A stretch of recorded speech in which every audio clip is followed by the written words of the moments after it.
Hello everyone, this is Professor Sana Ansari and today we are going to discuss about a very important question, that is fundamental duties of Indian citizen. Friends, in our previous video we have already completed the topic which is related to the preamble, meaning, text and implications of the preamble and some meaning part of the preamble. So friends, if you want to watch that videos too, so I'm going to share the link in my description box. So let's begin with our topic, that is fundamental duties of Indian citizen. सो आज के इस videos में हम learn करने वाले हैं कि कुछ हमारे एज ए इंडियन सिटीज़न कुछ फंडामेंटल ड्यूटीज़ हुआ करती है. आर्टिकल 51 के accordingly we have total 11 fundamental duties as you can see in the screen. Article 15 of the Constitution of India lists down 11 fundamental duties of the Indian citizen of India. The fundamental duties are, so हम one by one 11 fundamental duties को यहाँ पे learn करेंगे, but according to Article 15 we got this fundamental duties. 11 fundamental duties. So we need to remember this point for the objective, जहाँ पर Article 15 भी आपके MCQs का ऑप्शन हो सकता है और 11 भी. सो दो ऑब्जेक्टिव्स यहाँ से बनते हैं जिसमें से एक के आने की चांसेस है. सो यहाँ पर वन बाय वन हम लर्न कर लेते हैं. सो ये भी आपको बताना चाहेंगे कि ये जो फंडामेंटल ड्यूटीज़ बनाई गई है ये हमारे कॉन्स्टिट्यूशन के 42nd अमेंडमेंट का मतलब होता है जो चेंजेस होती है हमारी कॉन्स्टिट्यूशन में. सो 42nd अमेंडमेंट के अकॉर्डिंगली यहाँ पर फंडामेंटल ड्यूटीज़ जो 11 हुआ करती है उसको ऐड ऑन किया गया है according to article 51. So friends, let's begin with the point number 1 और I can say fundamental duty number 1. So first one, we have to abide by the constitution and respect its ideals and institutions, the national flag and the national anthem. इसका मतलब ये हुआ कि यहाँ पर हमें Indian citizen होने के नाते हमारी जो कॉन्स्टिट्यूशन है उसको क्या करना है, रिस्पेक्ट करना है. और हमारे जो नेशन के जो आइडियल्स है, ठीक है, जिन्होंने जो स्ट्रगलर्स थे, जिन्होंने हमारे इंडिपेंडेंस के लिए जो वॉरियर थे, जो स्ट्रगलर्स थे, जो फ्रीडम फाइटर्स थे, उनके लिए हमारी जो इंस्टीट्यूशन है, हमारा जो नेशनल फ्लैग है, जो हमारा नेशनल एंथम है, उन सारी चीज़ों की हमें क्या करनी है, रिस्पेक्ट करनी है. This is a very first fundamental duty. Friends, ये कुछ ऐसी ड्यूटीज़ है, ऐसी कुछ रिस्पॉन्सिबिलिटीज़ है, ठीक है, जिनके ना करने पर हमें कोई जुर्म या कोई पनिशमेंट या फिर कोई लॉ के अकॉर्डिंगली कुछ जेल नहीं होती है, लेकिन हमारे कोर्ट में इन फंडामेंटल ड्यूटीज़ का हवाला यूज़ किया जाता है. जैसे आपने सुना होगा टीवी मूवीज़ में, अगर आप देखते हो कोई कोर्ट का सीन तो आपने देखा होगा इस आर्टिकल के तहत, आर्टिकल इसके तहत, ठीक है. सो यानी कि यहाँ पर ये कुछ फंडामेंटल ड्यूटीज़ में भी अगर आपने फ्लैग को किया है या नेशनल एंथम की बेइज्जती की है या उसके लिए कुछ बैड वर्ड्स यूज़ किया है या फिर कुछ भी सो वहाँ पर अगर इन केस आप लॉ और कानून की नज़र में आते हो या आपने कोई अलग क्राइम किया है जिसमें कहीं ना कहीं ये भी इसको भी आपने डिसरिस्पेक्ट किया है, सो इसके हवाले के थ्रू या इसका रेफरेंस लेके वहाँ पर आपको पनिशमेंट दी जा सकती है. So we need to be always respect our constitution, our ideals, our institutions, our national flag and the national anthem.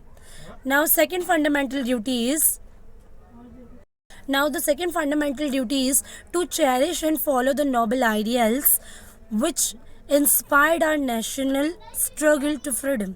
मतलब जो हमारे नेशनल स्ट्रगलर्स थे, जो फ्रीडम फाइटर्स थे, उनको हमें क्या करना है, हमेशा चेरिश करना है, उनके आइडियाज़ को, उनके थॉट्स को, उनकी ओपिनियंस को, क्योंकि हमें ये सारी चीज़ों को हमें क्या करना है, चेरिश करना है, उसको प्रोटेक्ट करना, उसके लिए केयर करना. जो हमारे नोबल आइडियल्स थे, जो फ्रीडम फाइटर्स थे, उनके आइडियाज़ थॉट्स से हमें इंस्पायर होना है और हमारे जो स्ट्रगलर थे, हमारे जो फ्रीडम फाइटर थे, उनकी रिस्पेक्ट उनको चेरिश करना है. Next is to uphold and protect the sovereignty and integrity of the India. Sovereignty और इंटीग्रिटी को अपहोल्ड करते हुए चलना है as a Indian citizen. This is the third fundamental duty, जहाँ पर हम लोग जो हमारे एक सुप्रीम पावर होता है, हमारी जो अथॉरिटीज़ होती है, जो हमें इंडिपेंडेंस मिला है, is nothing but the sovereignty. और इंटीग्रिटी मतलब यूनिटी के साथ ये सारी चीज़ों को अपहोल्ड करके चलना है एज ए इंडियन सिटीजन, ठीक है. Then we have next one that is fourth one, to defend. The fourth fundamental duty is to defend the country and to render national service when called upon to do so. जब भी हमें ज़रूरत पड़े हमारे देश के लिए कुछ करने की, सो वहाँ पर हमने अपना 101% लगाना है.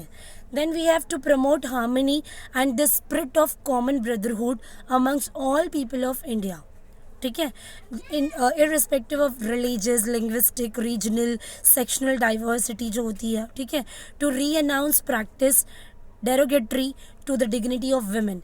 इसका मतलब ये हुआ यहाँ पर कि यहाँ पर हमें हमेशा से क्या करना है, प्रमोट करना है हार्मनी को। हार्मनी मतलब हमारी कंट्री में एक पीस मेंटेन करके रखना है, ठीक है, एक हार्मनी को मेंटेन करना है और एक ऐसी ब्रदरहुड वाली एक स्पिरिट होनी चाहिए, ठीक है, among the people of India. और हमें इररिस्पेक्टिव ऑफ रिलीजियस मतलब रिलीजियस या कोई लिंग्विस्टिक डाइवर्सिटी या रीजन या अलग सेक्शन की वजह से डाइवर्सिफिकेशन नहीं करना है, ठीक है, हमें हार्मनी मेंटेन करना है, जो ब्रदरहुड है उस स्पिरिट को फॉलो करना है among the Indian people. And religious, linguistic, जो रीजनल और सेक्शनल डाइवर्सिफिकेशन होता है उसको हमेशा से निगलेक्ट करना है, उसको एक्सेप्ट करते हुए नहीं चलना है। So the next one is to value and preserve the rich heritage of our composite culture. India के जो कल्चर है, इंडिया के जो हेरिटेज है, ठीक है, उसे हमने क्या करना, लाइक हमारी जो प्रॉपर्टी होती है, जो इनहेरिटेड जो हमारी प्रॉपर्टी होती है, उसे क्या करना है, प्रिजर्व करके रखना है। और हमारे कल्चर को भी क्या करना है, प्रिजर्व करके रखना है, ठीक है। This is our fundamental duty. Then we have next that is to protect and improve the national environment including forest, lake, rivers and जो हमारी वाइल्ड लाइफ होती है, वाइल्ड लाइफ, ठीक है, इन सारी चीज़ों को कंपैशन करना, ठीक है। कंपैशन इज़ नथिंग बट इनके साथ लव एंड अफेक्शन वाला एक रिलेशन रखना, उनसे प्यार करना। जो फॉरेस्ट है हमारे, जो हमारे नेशनल एनवायरनमेंट है, लाइक फॉरेस्ट होना, लेक, रिवर्स, हमारा जो वाइल्ड लाइफ है, ठीक है, ये सारी चीज़ों से हमें कंपैशन करना है और इसको भी प्रिजर्व करके रखने की कोशिश करनी है। This is a fundamental duty. Then we have next that is to develop the scientific temper, humanism and the spirit of inquiry in reform. इसका मतलब ये होता है कि ये फंडामेंटल ड्यूटी ये कहती है कि हमें ऑलवेज ट्राई करना है to develop scientific temper. Scientific temper का मतलब ये हुआ जहाँ पर आप क्या कर रहे हो, एक पीस और हार्मनी के साथ साथ, ठीक है, हर चीज़ के पीछे एक रीज़न होता है। सो उस रीज़न को फाइंड आउट करके उस चीज़ को फॉलो करने की कोशिश करना is nothing but scientific temper, ठीक है। सो साइंटिफिक टेम्पर ये होता है, मतलब यहाँ पर ये बात कही जाती है कि किसी भी चीज़ पे आपको ब्लाइंडली बिलीव नहीं करना है, but we need to be always go with the scientific reason, that is scientific temper. So as a Indian citizen we need to be always develop a scientific temper and humanism यानी इंसानियत को follow करना, and inquiry into reform मतलब जो भी हमारी historical चीज़ें हैं उसको स्टडी करना और उसमें चेंजेस लाके आगे भी स्टोरी को, हमारा जो हिस्ट्री है उसको भी हमने फॉलो करना है, बट न्यू चीज़ों का भी अडॉप्शन करना है। Then we have next one that is to safeguard public property and the abjure violence. जो पब्लिक प्रॉपर्टी होती है उसको हमें क्या करना है, हमेशा से सेफ गार्ड करना है। जैसे आज भी देखो बहुत सारे ऐसे हिस्टोरिकल प्लेस है जहाँ पर पब्लिक फ्रीली जा सकती है या लेस अमाउंट पे भी वहाँ पे एंट्री या विजिटिंग कर सकती है। सो पब्लिक प्लेस का हमें हिफाजत करना है। जैसे गार्डन्स में भी आप जाते हो, सो यह आपकी रिस्पॉन्सिबिलिटी होती है कि वहाँ को क्लीन कैसे रखना है, आप जहाँ जो जो बिलोंगिंग यूज़ कर रहे हो उसे कैसे क्लीन रखना है, जो जो एरियाज़ आप ऑक्यूपाई कर रहे हो। So that is your responsibility. So it is nothing but our fundamental duty that we need to be always safeguard our public property. And जो वायलेंस होते हैं उसको अवॉइड करना, वायलेंस करने से बचना। Then we have next one that is to strive towards excellence in all spheres of individual and collective activities, that the nation constantly rises to higher level of endeavor and the achievements। ठीक है, Endeavour and achievements का मतलब होता है, achievement तो आप जानते हैं किसी चीज़ को अचीव करना, एंड एंडेवर का मतलब होता है कि आप अचीवमेंट के लिए जो स्ट्रगल करते हो वो।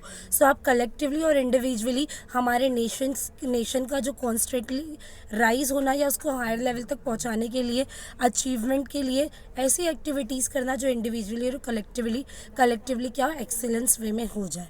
Then we have next that is the parent or guardians provide opportunities for education to his children, all as the case may be to the ward between the age of 6 to 14 years. यहाँ पर ये मतलब होता है कि fundamental duties में सबसे important and last जो ड्यूटी होती है वो ये होती है कि यहाँ पर हमने क्या करना है, 6 साल की उम्र से लेकर जो 14 साल की उम्र तक के बच्चे होते हैं उनका बेसिक राइट्स और फंडामेंटल राइट ये होता है कि उनको एजुकेशन मिले, free elementary education and compulsory education मिलना इज़ वेरी मस्ट। ठीक है, सो हमारी ये फंडामेंटल ड्यूटी है। अगर आप पेरेंट हो या गार्जियन हो उस चिल्ड्रन के, सो आपकी रिस्पॉन्सिबिलिटी ये होगी कि अगर वो 6 से 14 साल की बिटवीन का एज का बच्चा है सो उसे एजुकेशन प्रोवाइड करना। So friends, we have completed the fundamental duties of Indian citizen here. Total 11 fundamental duties we have completed. So if anybody have any doubt and difficulty, so you can make a comment, and in our next video we are going to discuss about the importance of fundamental duties. If you want to watch that video, so please do like and subscribe my YouTube channel. Keep supporting, keep watching. Have a nice day.